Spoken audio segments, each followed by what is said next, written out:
A few years ago, we got a call from a young mother. Her daughter was about 11, 12 years old. The family lived in the south coast of England, and for some reason, probably vindictive, the social worker placed her child into a children's home in Glasgow, making it absolutely impossible for her to go and see her daughter on a regular basis. And she could not afford to travel that distance every week. So she had a mobile phone, and this young girl called her mother on the mobile phone. She got in touch with us because they took the phone away from that young girl. This is a safeguarding issue, especially if she's wandering around in a place where she doesn't know the people and she doesn't know the area. And so I first of all contacted the children's home. Emails and phone calls. Eventually I said, please put me in touch with the directors of this care home, please. And they are obliged to provide that. And it turned out to be a law firm dealing with family law cases.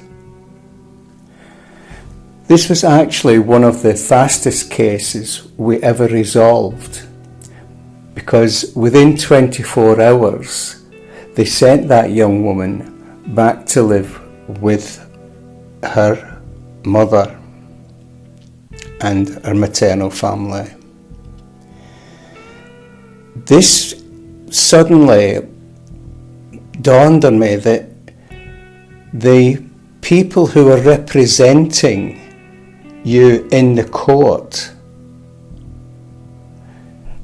supposedly to keep your children at home, are quite possibly hoping to put your children into one of their care homes.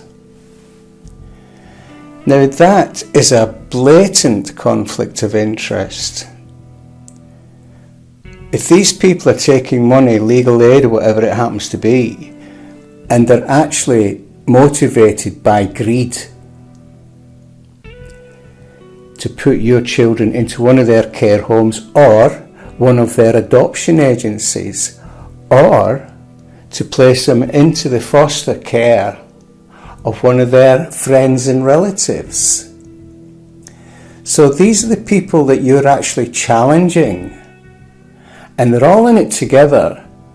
One of the reasons that girl was returned to the mother within 24 hours, because we actually stumbled upon this issue of a conflict of interest between solicitors and others with shares in children's homes and adoption agencies, and like I said, friends and family who are foster carers. And your interest in keeping your children at home, and our interest actually keeping the children at home with the parents, the natural parents. So trying to work our way through this, whatever we tried did not work. We could not trace where these children were going. Thousands, tens, maybe hundreds of thousands every year that disappeared, and we could not trace where they were going. Lately we have found out where they were going. But to get back to the situation where people cannot be trusted to look after your best interests or your child's best interests in the family court, one way to deal with this is to wait until you're actually in the court facing the social worker, who is under oath, and you are able to ask them questions. You can ask them if they have any commercial interests in children's homes or adoption agencies or friends and family foster carers. If they have friends and family who are registered foster carers, that doesn't prove a great deal, but it may just prove something. Adoption agencies, they're entirely different. That is the most horrible and vile thing you can ever imagine. It means that people, and it wouldn't be the first time that we've come across this, there's been cases where somebody with connections to a social worker has requested a child of a certain colour within a certain age,